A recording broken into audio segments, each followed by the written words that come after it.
Hi hello welcome to our channel Teju's పదాల పదనిసలు. ఈరోజు మనం చెప్పుకోబోయే కథ చెలి నీవసమై పార్ట్ 167. ఇంకా లేట్ చేయకుండా స్టోరీలోకి వెళ్ళిపోదాం. అమ్మగారు, అయ్యగారు ఇక్కడే ఉన్నారమ్మా. ఇంకా బంగ్లాలోకి కూడా రాకుండా ఆ సులోచన దగ్గరే ఉన్నారమ్మా. మేము అక్కడికి వెళ్ళటానికి లేకుండా ఉంది. ఆ వనజాక్షి మమ్మల్ని అక్కడికి వెళ్ళనివ్వటం లేదమ్మా. పైగా సాయంత్రం ఆ టిక్కులాడిని అయ్యగారు ఎక్కడికో తీసుకెళ్లారు. అయ్యగారి పక్క సీట్లో కూర్చుని వెళ్ళిందమ్మగారు అంటూ ఈ బారున సాగదీసి మరీ చెప్పింది బంగ్లాలో రాజేశ్వరి పెట్టిన పని మనిషి. సిటీకి వెళ్ళేటప్పుడు తనకి బాగా నమ్మకమైన వ్యక్తిని అక్కడ పెట్టింది కావాలని. అక్కడ జరిగేది ప్రతిదీ తనకు తెలిసే విధంగా ఏర్పాటు చేసింది. మౌలిగారు వచ్చిన దగ్గర నుండి ప్రతిదీ రాజేశ్వర్కి మోసేసింది ఆమె కూడా నిజాయితీగా. వనజాక్షి సులోచనకి చెప్పి బంగ్లాలో పడుకోవటానికి వచ్చి ఆ మాటలన్నీ విన్నది. ఇంకా లోపలికి వెళ్తే తన గురించి తెలిసిపోతుందని లోపలికి వెళ్లకుండా బయట కూర్చుని ఎలా అయినా ఆ విషయం మౌలిగారికి చెప్పాలని నిర్ణయించుకుని, రాక్షసి ఇక్కడుండి వెళ్ళినా దేవమ్మని మాత్రం వదలడం లేదు. ఇలాంటి వాళ్ళని ఎంతమందిని కూడతీసిందో తనలో తనే అనుకుని లోపల గదిలోకి వెళ్లకుండా వెనుక నుండి కిచెన్లోకి వెళ్ళి ఆ రాత్రికి అక్కడే పడుకుంది వనజాక్షి. తెల్లవారుజామున ఆదమరిచి నిద్రపోయిన సులోచన రోజులానే లేచింది నాగమ్మ పూజ కోసం. సులోచన స్నానం అది ముగించుకొని బయటకు వచ్చేసరికి వనజాక్షి ఎదురు చూస్తూ ఉంది. సులోచన మొహంలో కనిపించిన నునుసిగ్గుని చూడగానే జరిగింది గ్రహించిన వనజాక్షి చాలా సంతోషించింది. దేవమ్మ, అయ్యగారిని కూడా నిద్ర లేపండి. మీరు కొత్త జీవితంలోకి అడుగుపెట్టారు కదా, ఆ నాగమ్మ ఆశీస్సులు తీసుకుందరు జంటగా కలిసి అని మొహమంతా నవ్వు చేసుకుని చెప్పింది వనజాక్షి.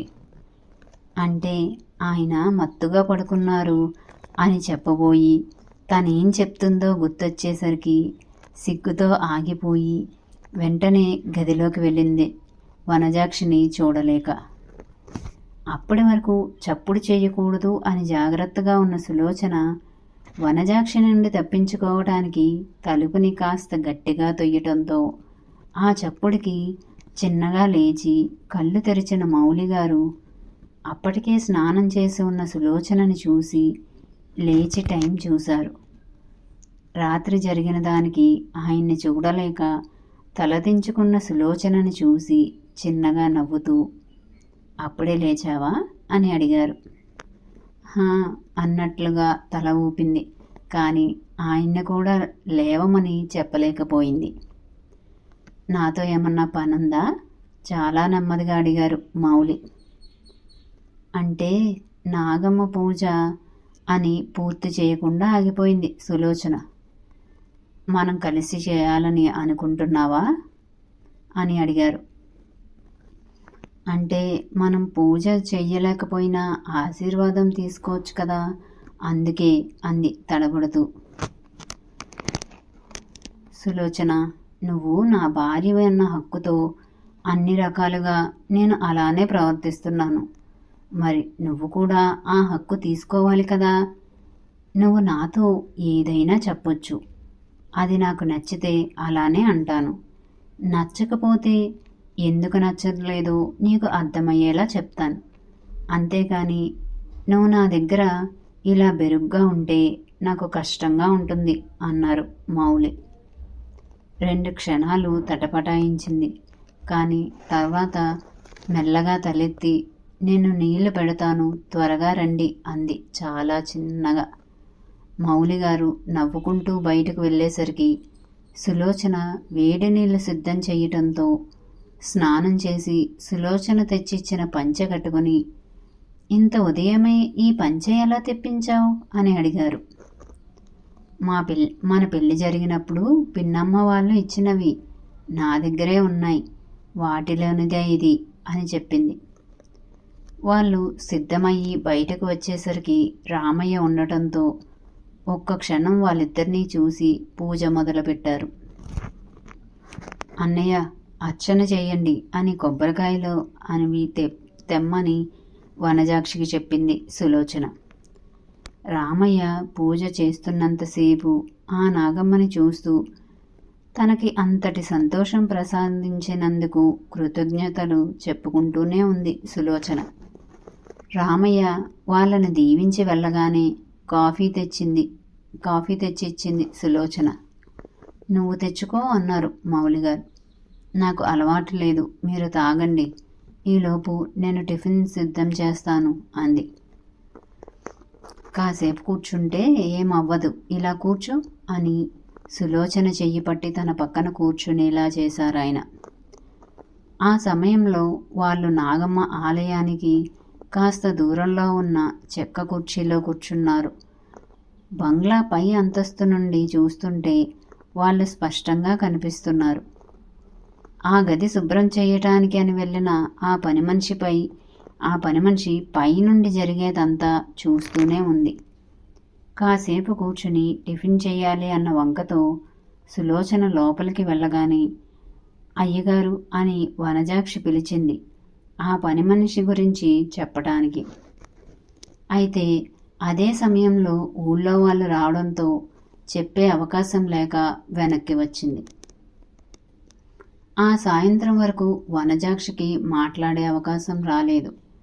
సాయంత్రం సులోచన ఇచ్చిన కాఫీ తాగుతూ సేద తీరుతున్న మౌలిగారితో మాట్లాడాలని చూసింది. కానీ అదే సమయంలో బంగ్లాలో ఉండే రాజేశ్వరి మనిషి వచ్చి, అయ్యగారు, మీకోసం అమ్మగారు ఫోన్ చేశారయ్యా, చిన్నబాబుకి జ్వరం అంట, మీ పేరే కలవరిస్తున్నారంట, ఉదయం నుండి ఏడుస్తూనే ఉన్నాడంట అని చెప్పింది గబగబా. కొడుకు విషయం అయ్యేసరికి మౌలి గబగబా వెళ్ళాడు. ఫోన్ తీసుకొని హలో అన్నాడు. బావా, పానీకి జ్వరం చాలా ఎక్కువగా ఉంది. ఉదయం నుండి మీకోసం చూస్తున్నాను. మీరు రాకపోయేసరికి ఆఫీస్కి ఫోన్ చేస్తే మీరు ఊరు వెళ్ళిన విషయం తెలిసింది. అస్సలు నా మాట వినటం లేదు బావా, మీరు కావాలని ఒకటే ఏడుస్తున్నాడు అని ఏడుస్తూ చెప్పింది. మౌలిగారి పక్కనే నిలబడిన పని మనిషికి ఇచ్చి నేను వెళ్తున్నాను అని వెళ్ళిపోయారు. అక్కడ ఉన్న పని మనిషికి ఏం అర్థం కాలేదు. అమ్మగారు అని పిలిచింది. మీ అయ్యగారు అక్కడ నుండి బయలుదేరాక ఫోన్ చెయ్యి అని చెప్పి ఫోన్ పెట్టేసింది రాజేశ్వరి. మౌలి సులోచనకి విషయం ఎలా చెప్పాలో అర్థం కాక తటపటాయించారు. ఏమండి, బాబుకి ఎలా ఉందంట అని కంగారుగా అడిగింది సులోచన.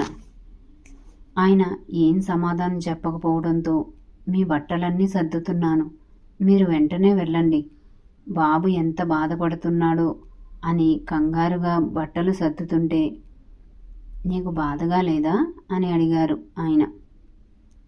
నా బాధ బాబు ఆరోగ్యం కన్నా ముఖ్యం కాదు కదా, మీరు మళ్ళీ వస్తారుగా నా కోసం, నేను ఎదురు చూస్తూ ఉంటాను, వెళ్ళిరండి అంది సులోచన. సులోచన నుదుటి మీద ముద్దు పెట్టుకుని వెళ్ళొస్తాను, వచ్చే వారం వచ్చేస్తాను, నేను ఫోన్ చేస్తాను వీలు చూసుకుని అని చెప్పి వెళ్ళిపోయారాయన. వనజాక్షి ఉసూరుమంటూ చూసింది. బాబుకి జ్వరం అన్నది అబద్ధం, రాజేశ్వరిదేవి కావాలనే ఇదంతా చేస్తుందని అనిపించింది తనకి. విషయం ఇదని తెలిస్తే ఖచ్చితంగా మౌలిగారు వెళ్ళేవారు కాదని అనిపించింది. కానీ చెప్పే అవకాశం రాలేదు వనజాక్షికి.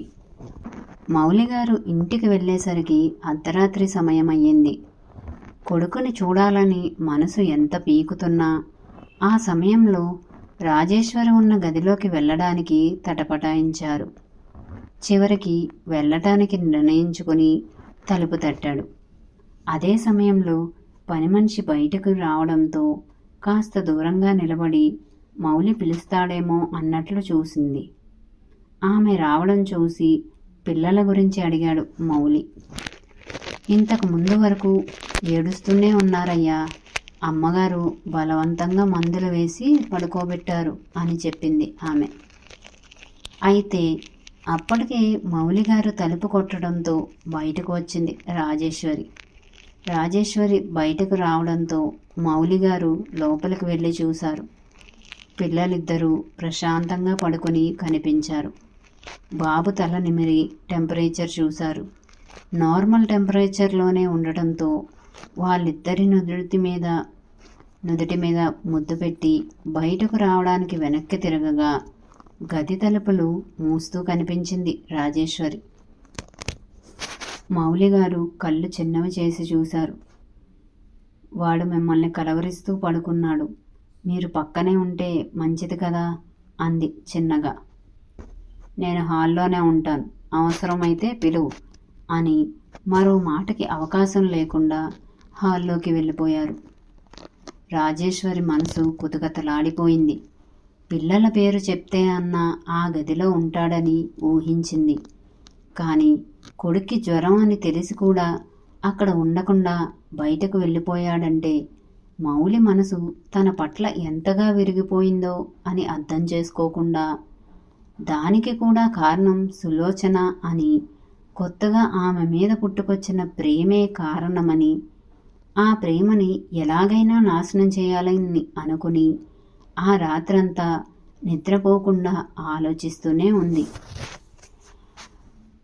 ఉదయం నిద్రలేచిన కొడుకుని చూసి, మీ నాన్న వచ్చారు, బయట ఉన్నారు, నిన్ను తీసుకెళ్లకుండా ఊరెళ్ళిపోయాడని ఏడ్చావు కదా, ఇప్పుడు వెళ్ళి మీ నాన్నని గట్టిగా అడుగు, ఇంకోసారి నిన్ను వదిలి వెళ్ళొద్దని కొడుకు తల నిమురుతూ ప్రేమగా చెప్పింది రాజేశ్వరి. నేను వెళ్ళనమ్మా, నాన్న నాకొద్దు. నాన్న నిన్ను చాలా ఏడిపిస్తున్నాడు కదా, నీకోసం రావట్లేదు, మాతో ఆడుకోవడం లేదు. నాకు నాన్న వద్దు, నువ్వే కావాలి మొండిగా అన్నాడు తల అడ్డం తిప్పుతూ. తప్పు నాన్న, అలా అనకూడదు.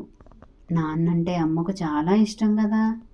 నాన్న ఇప్పుడు నాతోనే ఉండటం మీ అమ్మకి చాలా ఇష్టం. మరి అమ్మ ఇష్టం నీకు ఇష్టం లేదా? అమ్మ, నాన్న, నువ్వు, చెల్లి సంతోషంగా ఉండాలి కదా మనం. నాన్న లేకుండా మనం ఫ్యామిలీ కాదు కదా, నెమ్మదిగా చెప్పింది రాజేశ్వరి. కానీ నాన్న మనతో ఉండట్లేదు కదా, నీ మీద కోప్పడుతున్నాడు. నాన్న మనకు అన్యాయం చేసేశాడు అని చెప్పావు కదా నువ్వు. నీకోసం ఇప్పుడు అడగడానికి తాతయ్య వాళ్ళు, నానమ్మ కూడా లేరని నువ్వు బాధపడ్డావు కదా. నేను పెద్దవాడినైతే నాన్నని ఖచ్చితంగా అడిగేవాడిని అని కూడా అన్నావు కదా. అందుకే నేను పెద్ద అయ్యే వరకు నాన్నతో మాట్లాడను. నాన్నకి మేమంటే చాలా ఇష్టం కదా, నీకు నాన్నంటే చాలా ఇష్టం. నాన్న నీతో మాట్లాడినప్పుడు నేను కూడా నాన్నతో మాట్లాడను.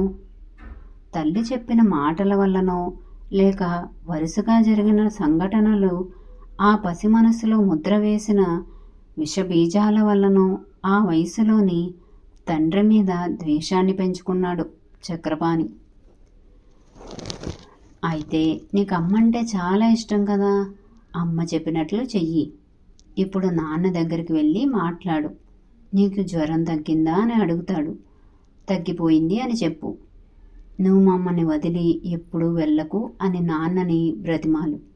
నాన్న ఎప్పుడు మనతోనే ఉండాలి కదా, కొడుకుతో చాలా ప్రేమగా చెప్పింది రాజేశ్వరి. తల్లి మాటలను తూచా తప్పకుండా పాటించే చక్రపాణి బుద్ధిగా తల ఊపి బయటకు వెళ్ళాడు అయిష్టంగాని. అప్పటికే నిద్రలేచి ఉన్న మౌలిగారు గదిలో నుండి బయటకు వస్తున్న కొడుకుని చూడగానే ఎదురు వెళ్ళి ప్రేమగా ఎత్తుకొని, జ్వరం తగ్గిపోయిందా కన్నా అని అడిగారు. అని ముభావంగానే సమాధానం చెప్పిన చక్రపాణి తల్లిని చూడగానే, మీరు ఎక్కడికి వెళ్ళొద్దు నాన్నగారు, నాతో ఉండండి. మీరు, నేను, అమ్మ, చెల్లి అందరం కలిసి హ్యాపీగా ఉందాం. మీరు నాతోనే ఉండండి నాన్న అని అడిగాడు.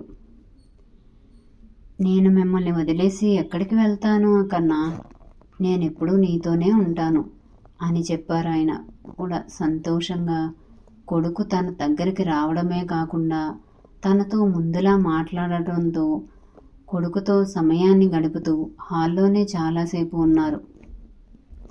2 గంటల తర్వాత ఫ్రెష్ అయి ఆఫీస్కి వెళ్ళడానికి బయటకు రాగానే, నాన్నగారు రండి, అమ్మ మన కోసం వేడిగా టిఫిన్ రెడీ చేసింది అని పిలిచాడు చక్రపాణి. డైనింగ్ టేబుల్ దగ్గర ఉన్న రాజేశ్వరిని, చక్రపాణిని చూసి ఒక్క క్షణం కొడుకుని అడ్డు పెట్టుకుని తనని బ్లాక్మెయిల్ చేయాలనుకుంటున్నదా అన్న ఆలోచన వచ్చినా మరుక్షణం దాన్ని మనసు నుండి చెరిపేసి కొడుకు దగ్గరకు వెళ్ళాడు. తన ప్లాన్ సక్సెస్ అయ్యిందని, పిల్లల కోసమైనా బావ నాకు దగ్గరవుతాడని మనసులోనే మురుసుకుంటున్న రాజేశ్వరి ఊహలను తల్లకిందులు చేస్తూ, మా రాజాబాబుకి జ్వరం తగ్గిపోతే గుడికి వస్తానని మొక్కుకున్నాను. మరి ఆలయానికి వెళ్ళేటప్పుడు టిఫిన్ తింటారా చెప్పు? సాయంత్రం నేను తొందరగా వస్తాను, మనం బయటకు వెళ్దాం అని చెప్పి కొడుకు నుదుటి మీద ముద్దు పెట్టి రాజేశ్వరి వైపు కనీసం చూడకుండా వెళ్ళిపోయారు మౌలి. బిక్కమొహం వేసుకుని తల్లి వైపు చూశాడు చక్రపాణి. అప్పటికే రాజేశ్వరి కళ్ళ నిండా నీళ్లు నిండిపోవడంతో అమ్మా అని బేలగా పిలిచాడు. మరి నెక్స్ట్ ఏం జరుగుతుందంటారు? తెలుసుకుందాం మరో అప్డేట్లో. మరి ఈ అప్డేట్ మీద మీ అభిప్రాయాల్ని కామెంట్స్ రూపంలో తెలియజేస్తారు కదా. Thank you friends. మా వీడియో కనుక మీకు నచ్చినట్టయితే లైక్ చేయండి, కామెంట్ చేయండి, సబ్స్క్రైబ్ చేయండి, బెల్ కొట్టండి.